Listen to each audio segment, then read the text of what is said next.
Welcome to Our Christian Heritage. My name is Randy Melchert, and we're in Sheboygan, Wisconsin today with Pastor Brian DeYoung of the Grace Orthodox Presbyterian Church and also the historian and archivist for the Midwest Presbytery of the Orthodox Presbyterian Church. Pastor Brian, glad to have you with us today. Well, thank you. It's nice to be here. We're going to be talking about J Gresham Machen. Who was he? Where was he from? Why does he matter? He is one of the most important figures of the first half of the 20th century, in my opinion. And he stood against the tide of his times in a way that, humanly speaking, was courageous to save Protestant Christianity from being completely overwhelmed by liberal theology. So he was born in the late 1800s, born in Maryland. His father was an attorney. His mother, Minnie, was housewife and social lady. She was probably his closest friend throughout his whole life. He never married, and she was the one significant female person in his life.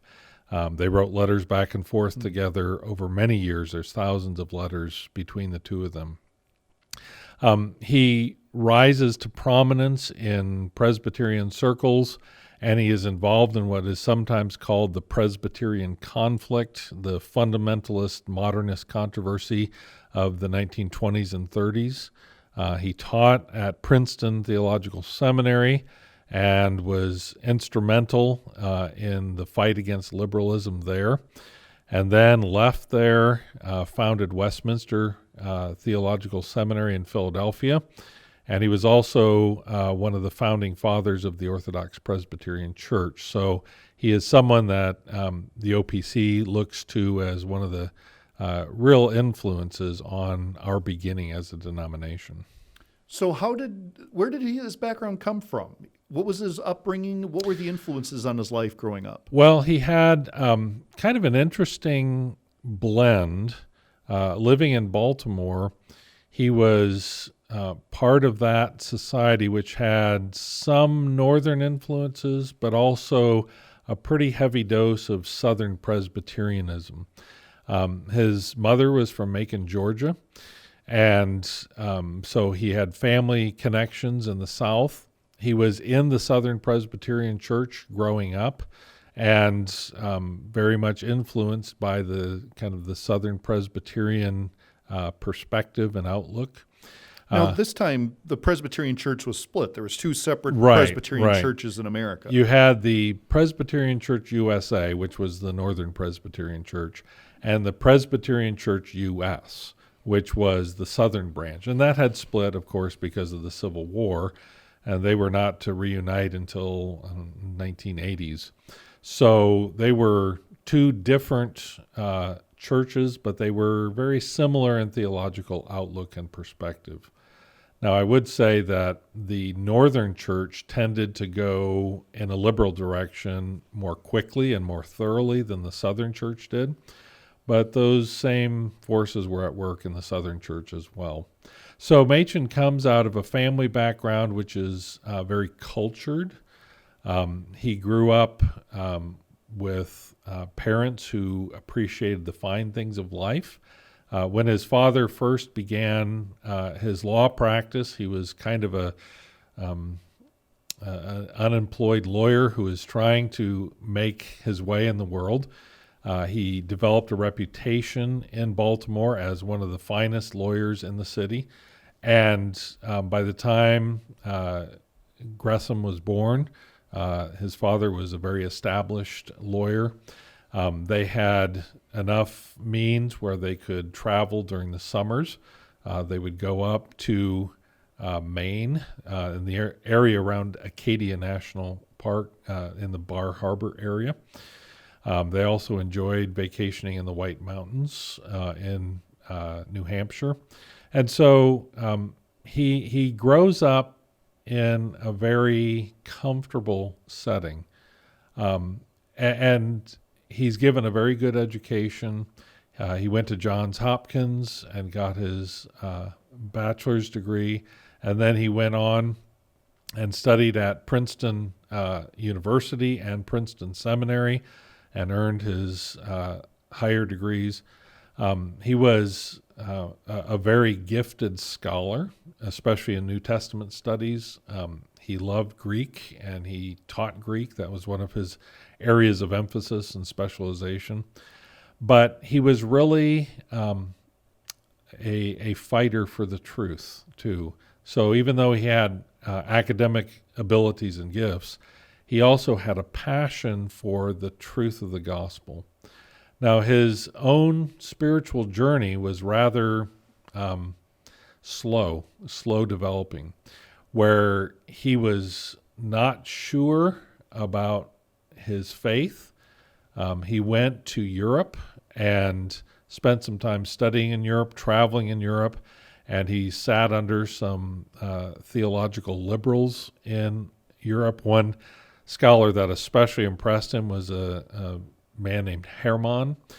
And as he listened to it, he found something very fresh and engaging, and yet he came to realize that the liberal theology of Germany was very dangerous. It was actually producing kind of a counterfeit version of Christianity. And Germany was the hub of this new higher criticism, Right. liberal theology that scholars from around the world were going there.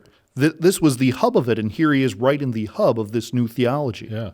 And as he was there, his mother was very concerned for him, and she wanted to make sure that he wasn't sucked in by the liberal perspective. There was a interesting exchange of letters between the two of them where there was some misunderstanding on both sides, and they kind of got sideways of each other. And he thought she was being overly protective and wasn't really wanting him to explore that perspective and evaluate it, that he should just come back to the States and remain safe within the Presbyterian Church. And he wrote a very strong letter to her and basically accused her of being kind of small-minded. And she wrote a strong letter back to him and said, no, you're misunderstanding me. I've always been an advocate of free study of material in order to understand the truth. But I am just concerned for you as your mother. I love you and I don't want bad for you. And that was eventually reconciled. But out of that came an interesting kind of statement of his convictions that you shouldn't just close your eyes to things you disagree with. You should seek to understand them, and you should evaluate them, and then you should make your decision based on your study and evaluation. That's what he thought good scholarship demanded. So don't be just partisan and say, well, we have our perspective and opinion, and we're not going to listen to anyone else. Go ahead and let them talk and hear them out, and then weigh what they say and see if it's got any validity to it. And I think that was really important for his later life because he came to understand theological liberalism from the inside, from the best proponents of his own day. And he was able to evaluate them, not just based on kind of impressions from the outside, but from actual thorough study from the inside. He didn't deal with it as a caricature. Right. He didn't want to set up a straw man and knock over the straw man. He wanted to let them take their best shot and state their case as persuasively as they could, and then he would evaluate it. And his evaluation ended up producing a book, Christianity and Liberalism, where he argues very persuasively that liberal theology is actually a whole different kind of religion, that it is not redemptive, it doesn't offer any solution to the problem of sin, it just tells people to be good people and to follow good examples. And in that book, he devastates the liberal position because he shows that they have rejected the core of Christianity. And I don't think he could have really written that book, or at least not as persuasively, if he hadn't had the chance to see it himself and experience it himself. Now, when he sat in those lectures, he said there is something alive in Hermann's teaching. There's something vital here. He's committed to these things. But then in sober hindsight, he could say, yes, there is some vitality there, but there's falsehood there. There is a complete shift of Christianity away from the redemption purchased by Christ to basically a religion of good works, of being good people. And so his rejection of it was profound and insightful because he had taken the time to really study it. Now, when we say liberalism, we're not talking about Medicare funding or American political liberalism, Right. Left-right axis and election issues. Right. We're talking theological liberalism. What exact doctrines were they teaching in this German liberalism? Well, German higher criticism began really as a way to study the Bible. And it is taking a look at the Bible from a higher vantage point and evaluating it from a scholarly position such that the scholar is here and the Bible is here. And the higher criticism will take a look at, say, a book like Isaiah, and it will suggest there are actually 2 or 3 different Isaiahs, or maybe as many as 10 or 12 different Isaiahs. And they base that on evaluation of manuscripts, evaluation of language usage, things like this. And in doing this kind of evaluation and criticism, they subtly undermine the authority of the Bible as the Word of God. They're treating it essentially as any human historical document would be treated. And in doing that, they are then denying or rejecting doctrines that they don't particularly agree with or care for. So things like the death of Christ on the cross, the atonement, they see that as being something barbaric and uncivilized and not refined. And based on higher criticism, they want to set those things aside. Same thing is true of Jesus' miracles. How did he walk on water? How could he turn water into wine? They set aside the miracles. They especially go after the resurrection. How can a dead body rise again from the dead? That was just a fable that his disciples maybe believed and maybe circulated, but we know that people don't rise from the dead. The virgin birth is another thing that they attack. You can't have, by definition, a virgin giving birth to a child. And so they attack all these things as being basically scientifically untenable. They reject supernaturalism. So basically, we live in a natural world where things follow orderly laws of nature, but there is no God in heaven who is intervening and changing things and doing things contrary to the normal routines. So there was a document that was signed, became very famous, called the Auburn Affirmation. I think it was 1924. And in the Auburn Affirmation, the signers basically said, we know that there is a standard Orthodox way of understanding things like the miracles, the virgin birth of Christ, the resurrection, etc., but we don't think that's the only way those things can be understood. We think that we should have liberty to understand them differently, in maybe a more spiritualized way.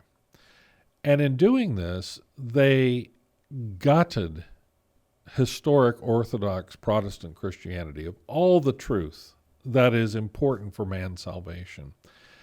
And in setting aside all of those core fundamental doctrines, they really call the inspiration and authority of the Bible into question, so that the Bible is really only a human book.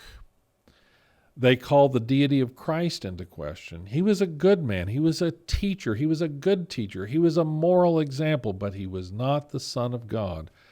They call into question the death and resurrection of Christ And, if you don't have the death and resurrection of Christ, what do you have? What's left? I mean, you've taken away the whole heart of the Christian faith. And so theological liberalism is really an attack on the core essential doctrines of the Christian faith. Now, this is going on not only in Presbyterian circles, but in almost all of the mainline Protestant denominations. All of the denominations of those days had these same issues kind of boiling up. And there were very few who would stand up against them. Now, not everyone agreed with those things, but there were very few who would stand up and say, this is wrong, and here's why. Dr. Machen was one of those who was willing to stand up and, in a very scholarly way, to refute the false teachings that were coming through modernism of his day. So Dr. Machen's over in Germany. He's studying over there, and then he returns to America? Yeah, he was kind of in a crisis about his ordination and whether he should pursue ordination. For a long time, he didn't even want to consider being an ordained Presbyterian minister. The Lord was working on him, and when he came back from Europe and from those studies, he was ready to dive in and to become ordained and become a minister. Why was he wrestling with this?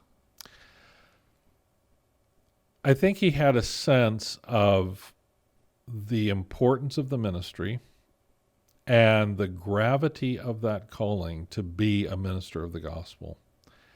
And it's not that he didn't have the gifts and abilities to do it. He was very gifted, and his abilities really shone once he was ordained.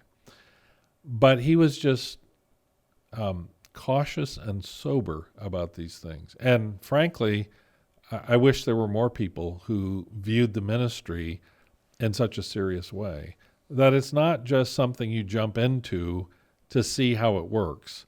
It's a divine calling. It's something that has eternal significance, and you are responsible for men's souls. And he was just not ready to jump into that prematurely. Now, people around him, especially his mom and dad, but other family members as well and friends, thought he was just being way too cautious. And they wanted him to go ahead and take that step and do what he was so reticent to do. And when he finally did it, then they rejoiced. But they were seeing the abilities there very early, even before he was really willing to give in to that. So he becomes ordained. Was he placed as a pastor? Or? No, he was teaching at Princeton Theological Seminary, and he was teaching in the New Testament department, teaching Greek, and he continued there for a number of years. He was quite happy at Princeton.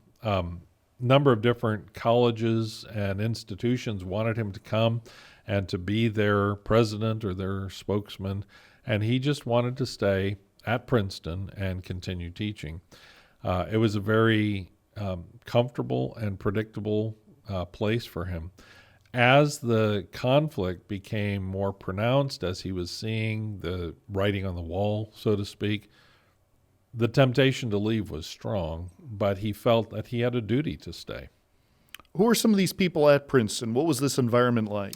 Well, you had some pretty well-known faithful scholars there. B.B. Warfield was there. He was a tremendous influence on Machen.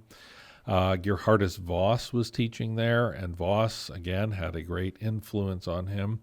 He also had some more contemporary friends that were his own age or kind of his own age bracket.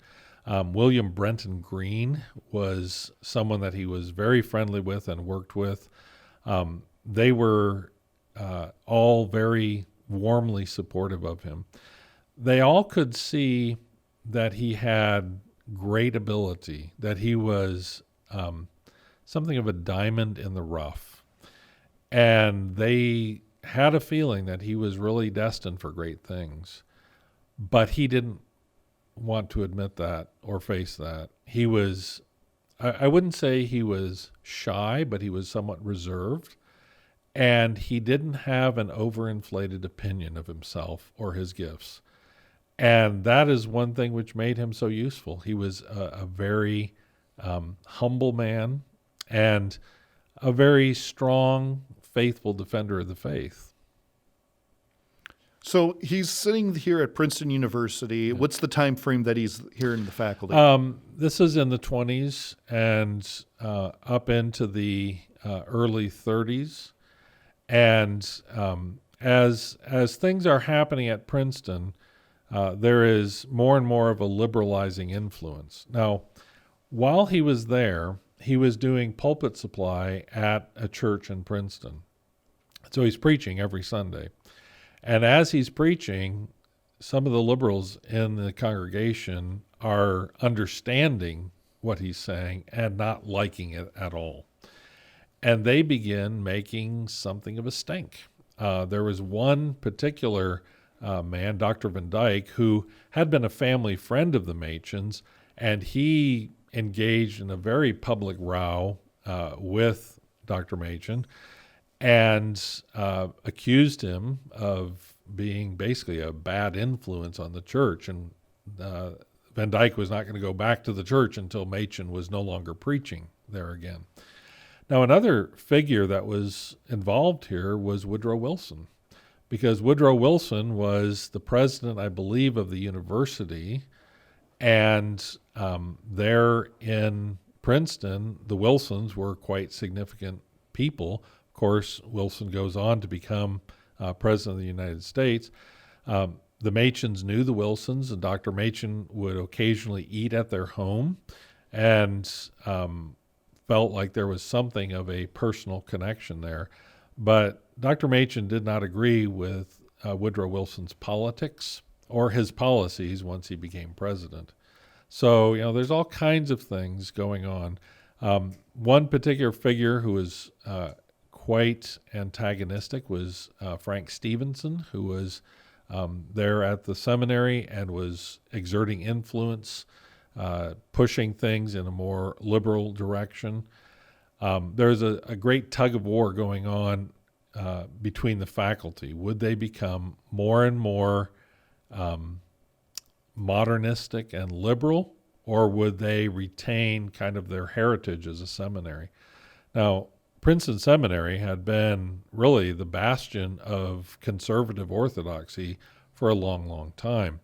And Charles Hodge had taught there and had been a tremendous influence, and others as well. Were they going to retain that heritage, or were they going to give it up for this modern unbelief? And that's really what was going on with modernism. It wasn't just, we have a few different opinions on a couple of questions. It's, do we believe the Bible? Do we believe the message of the Bible? Do we believe what the Bible says about man and sin and the fall? Do we believe what the Bible says about Christ and the need for a Redeemer? The liberals were saying no. They were essentially teaching atheism. If Yes. Jesus wasn't God, if God didn't create the world, there might as well not even be a God. Right. It's kind of a Christian atheism, which is really weird, because you have people who are using all the terminology and who are claiming that they are still committed to these truths, but they've redefined things. They have set aside things they don't like, and their commitment to their own atheistic worldview is very deep and very profound. And they understand the challenge coming from the Orthodox position. And there is a fight that has to be fought, and one or the other will dominate and survive. And when it came to Princeton Seminary, the way they eventually settled the matter was they reorganized the board so that the faculty no longer had any significant voice. Any conservative influences were taken away, and the institution was now under the control of liberals. And when Machen and others saw what had happened and how the board had been kind of reorganized in such a devious way, they realized they couldn't stay and they had to leave. So this is approximately 1920s? Yeah, the foundation or the formula, let me get my date right. In 1929 is when the reorganization of Princeton Seminary took place. And that same year, Machen and others with him established Westminster Theological Seminary in Philadelphia. And that becomes the start of a new educational institution, which is going to carry on the heritage of the old Princeton. And they're very conscious and deliberate about that. They bring over some of the faculty from Princeton so that it will have the same flavor and feel of old Princeton.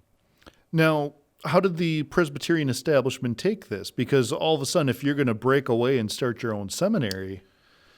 They weren't happy. In fact, they were very unhappy. And they began to cause trouble for graduates of Westminster Seminary.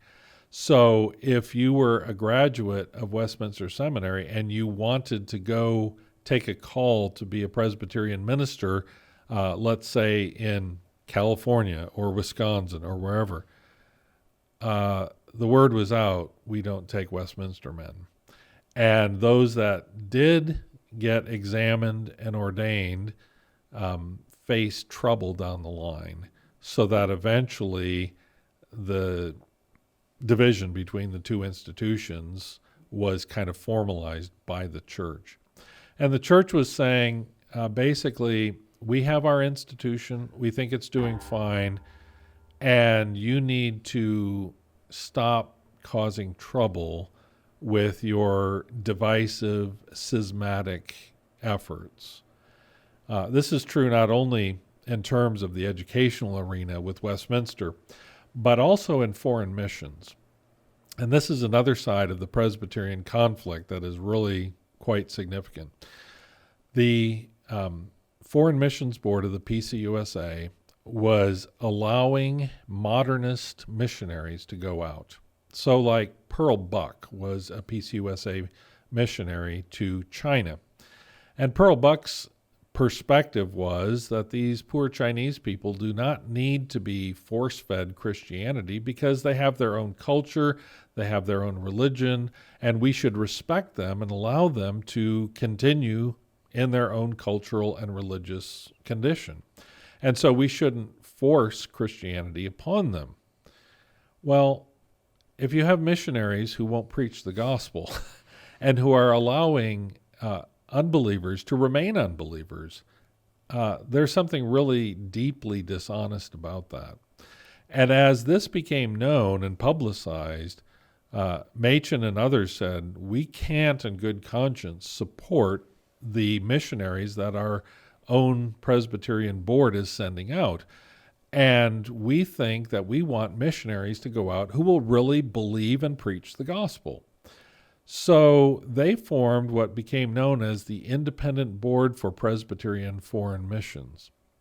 This was going to be what we would call today a parachurch organization, where they were going to carry on missions, send out missionaries, and fund them through gifts and donations by their supporters. And when the Presbyterian Church USA found out about this, they said, no, you don't. Not so fast. You are obligated and required to pay your dues to the Presbyterian Church USA Foreign Missions Board, and we will send out the missionaries, and you may not be having these independent people going out. And so part of it was financial. Money was flowing away from the PCUSA boards, flowing to these independent missionaries. They wanted to require giving to only Presbyterian-approved missionaries. And Machen and others said, no, we're going to stand our ground. And the PCUSA said, well, fine, if you won't cease and desist from this, we're going to bring charges against you. We're going to charge you with insubordination. And Machen and others said, no, we're not going to be bullied into cutting off these gospel-preaching missionaries, and we do not feel obligated to give only to the PCUSA, and so we won't. And that became basically the way that the PCUSA disciplined and silenced the critics like Dr. Machen and others. It was power politics at its worst. Especially because of the financial involvement. I mean, Yeah. your colleges, college tuition's expensive, Yeah. hiring all these professors expensive, missions, I mean, where you're seeing, but in addition, many of the churches their deeds were in the PCUSA. Yeah. This became another huge issue. In their system, the presbyteries owned church buildings. And so if a local congregation decided it wanted to leave, it had to get the permission and approval of the presbytery in order to leave with their building. Now, they could leave without their building, but if they had spent years of work and lots of money Their in tithes. building a building, then for the presbytery just to take it away would seem very, very inappropriate. There's a good example just about 20, 30 minutes south of here in Cedar Grove, Wisconsin.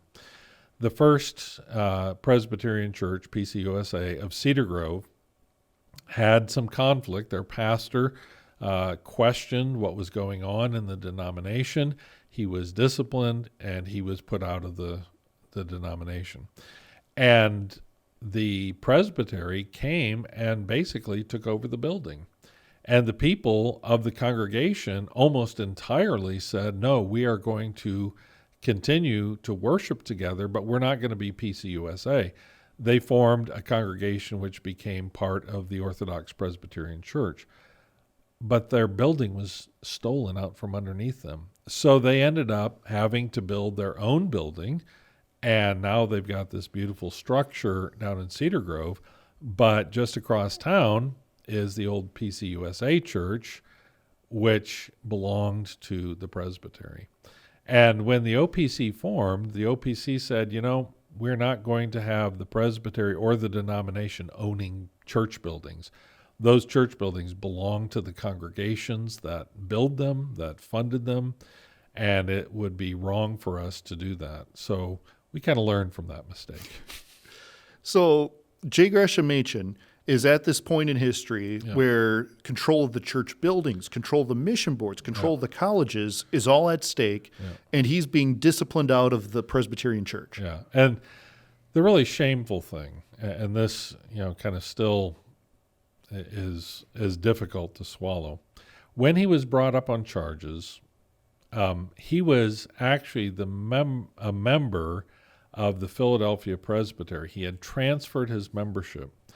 But that presbytery was more conservative. His old presbytery in New Jersey, the New Brunswick Presbytery, was more dominated by liberals. And the PCUSA hierarchy said, we're not going to approve his transfer because we don't want him tried in Philadelphia where he'll be acquitted. We want him tried in New Brunswick where we will have a better chance of getting him convicted. So there's shenanigans going on. Then when he appeals to the General Assembly, the 1936 Syracuse Assembly, he's there on these charges. He is appealing, and he wants to present his defense. And they won't even let him defend himself. They said, you cannot talk about modernism. You can't talk about Princeton Seminary. You can't talk about any of the issues that underlie this.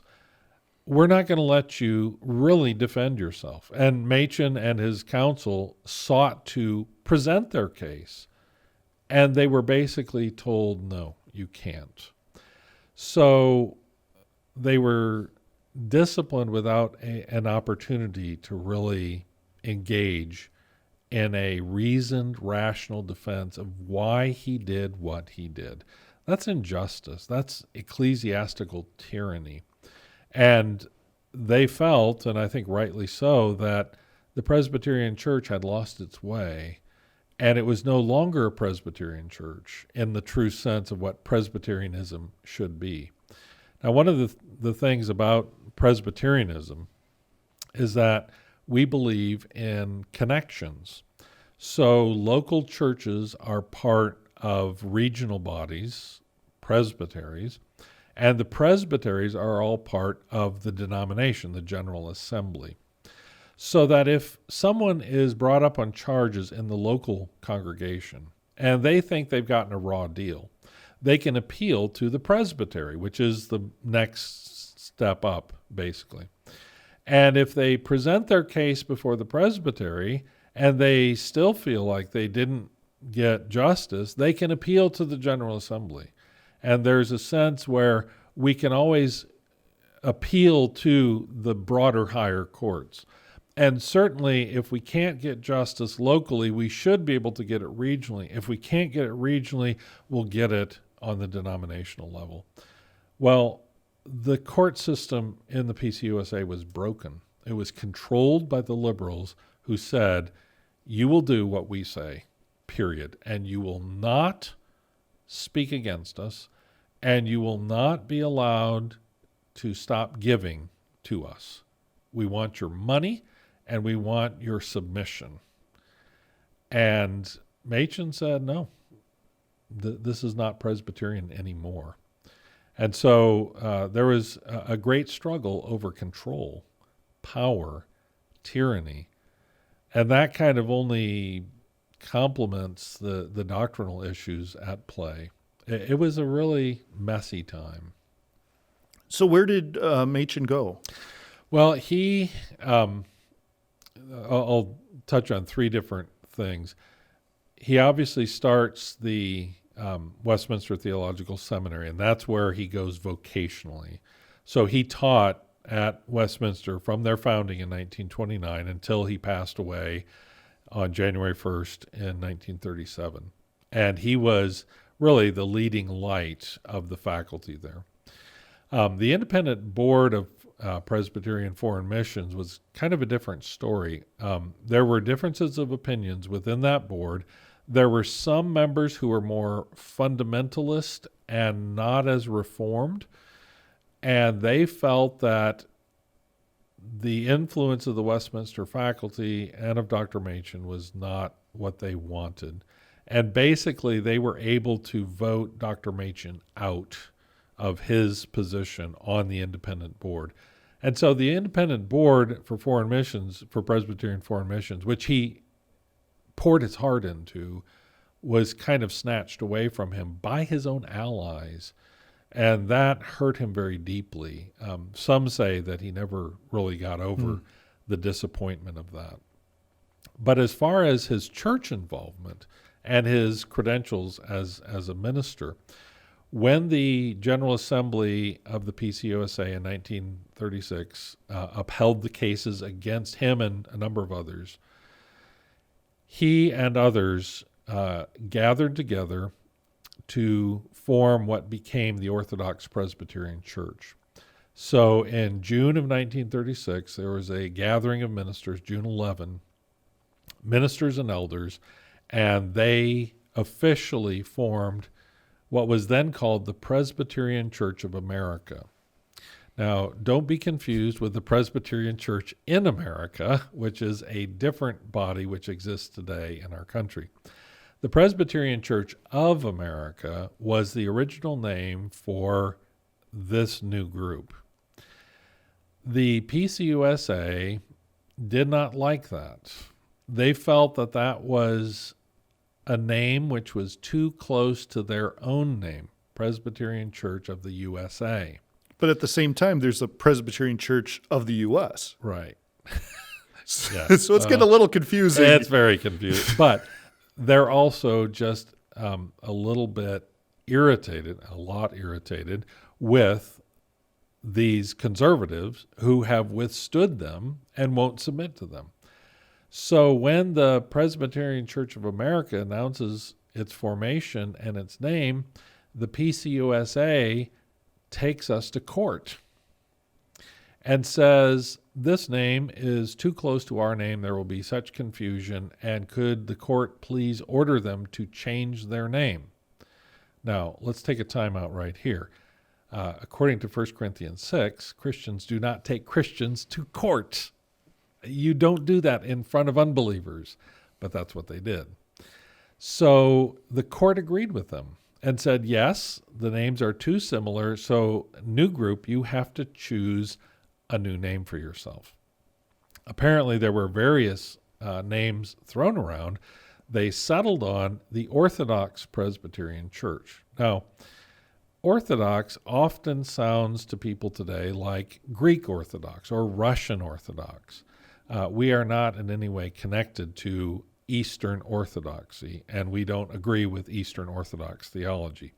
But at that time, they thought that this was a good description of the commitments of the group to be a true, straight, Orthodox branch of the Presbyterian Church. Orthodox itself is a Greek word. Yeah.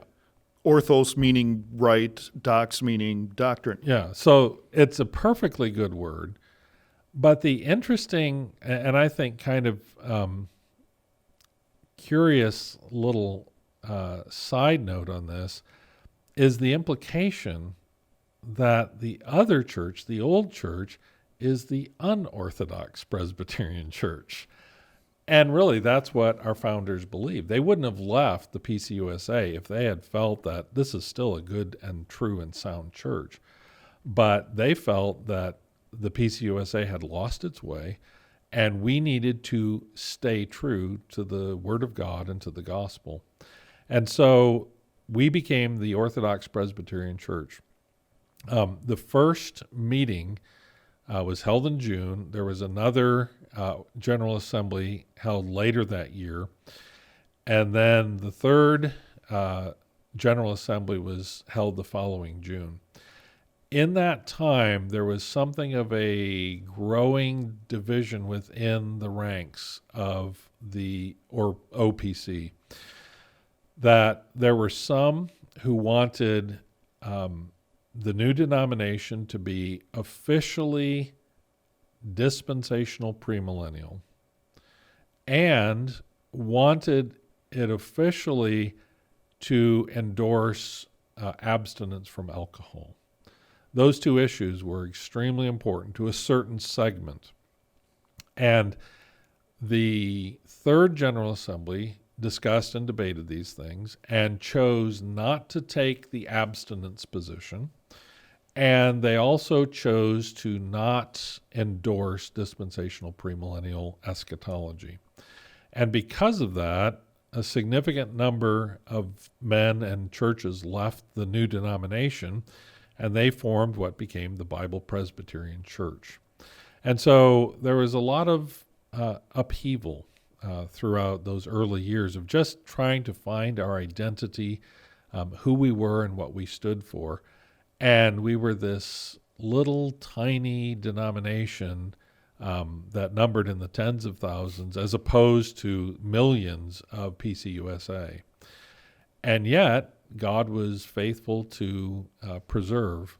Now, one of the hard things for this new denomination, Dr. Machen was a very busy man, and he loved to preach, and he loved to help out struggling churches in faraway places.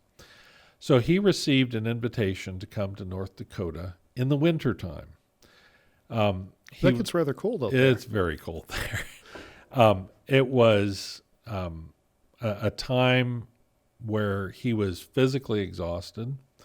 His family suspected that he was sick, although they couldn't prove that. He insisted on going out to North Dakota to help. And he went there and he preached, but he was a sick man who got sicker. Pneumonia really set in. And on January 1st, 1937, he died in North Dakota. He had been the founder and the leading light of the denomination. And suddenly, 6 months later, he's dead. And he was still relatively young at this time. Yeah. So where do they go? And who do they turn to? And they felt like they had just lost the shepherd who was leading them, and they did not know what would become of them. And of course, the Lord was faithful and raised up men who really took over the leadership and directed the course of the denomination. But to lose Machen at such a time was just devastating to this fledgling little group. Wow. Incredible impact that a person had in just several different areas. I mean, ecclesiology, missions, education. This was an amazing impact for this man. Yeah. Now, there's another side of him that's not well known. It comes out in the biography, J Gresham Machen, biographical memoir.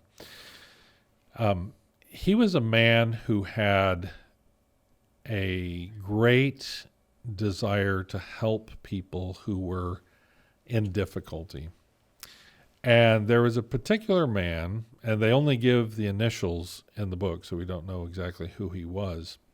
But he was a man who struggled with drunkenness. And Dr. Machen was a friend of his and spent many, many, many hours and much time in trying to help this man to recover from the drunkenness that so characterized and ruined his life.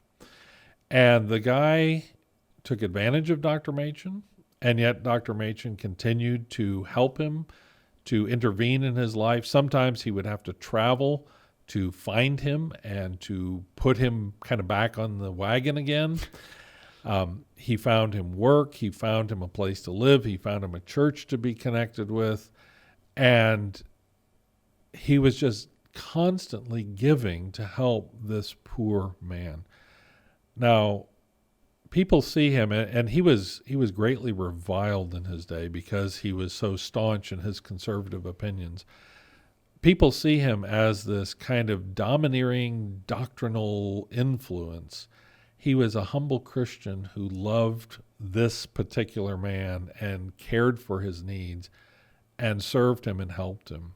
And so there's a real kind of warm personal side to him, again, that many people just don't see. Interesting. Now, you're also been involved in a project with Dr. Machen. Yeah, let me give a few different explanations. 12 years ago in our presbytery, we had a discussion about the need for an archivist and a historian. And I was actually the one who raised that because there was no archivist or historian serving at the time. And I said, shouldn't we have one of these? And they said, yes, and you've got the job. So I began just studying the history of our presbytery, Midwest. And through that, I became involved with the Committee for the Historian of the Orthodox Presbyterian Church. The historian, John Mather, teaches at Reformed Theological Seminary in Orlando. He's an elder in our church down there, and he has served the denomination for many years as our historian. The committee is there to oversee and assist him with this work. So probably 6 or 7 years ago, I suggested that we should do an audiobook version of the Machen biography by Ned B. Stonehouse. And the committee said, sure, run with that, give that a try. So I spent several years recording the chapters. It's quite a long book, 500 pages, and doing all of the editing. I learned how to do audio editing and how to do good, solid recordings. And we put it together, and we put it on Amazon, on Audible. And so that is actually available through Audible, and it's 25 plus hours to listen through the whole thing.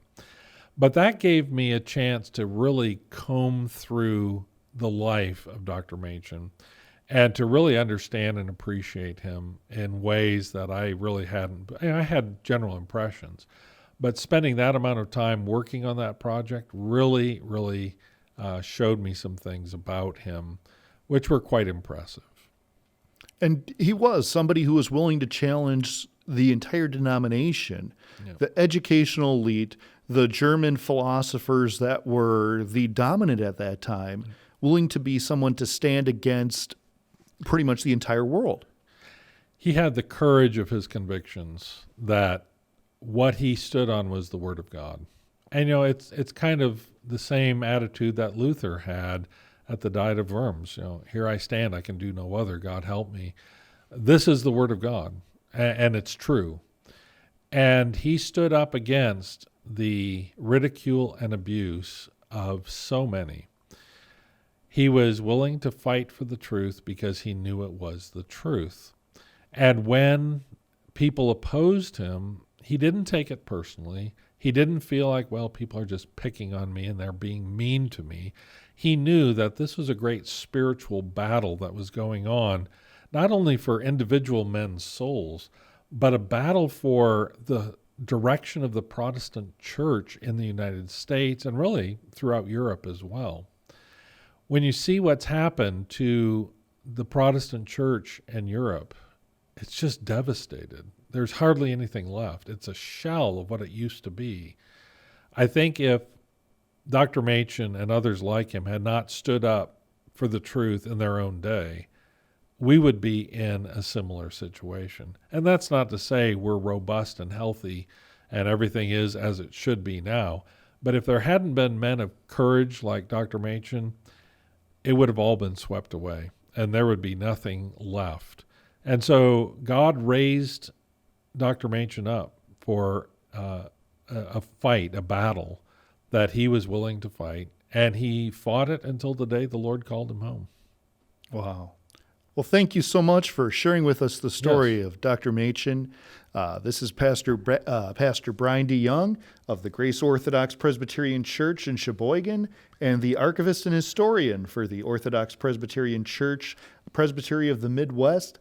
My name is Randy Melchert, and this is Our Christian Heritage.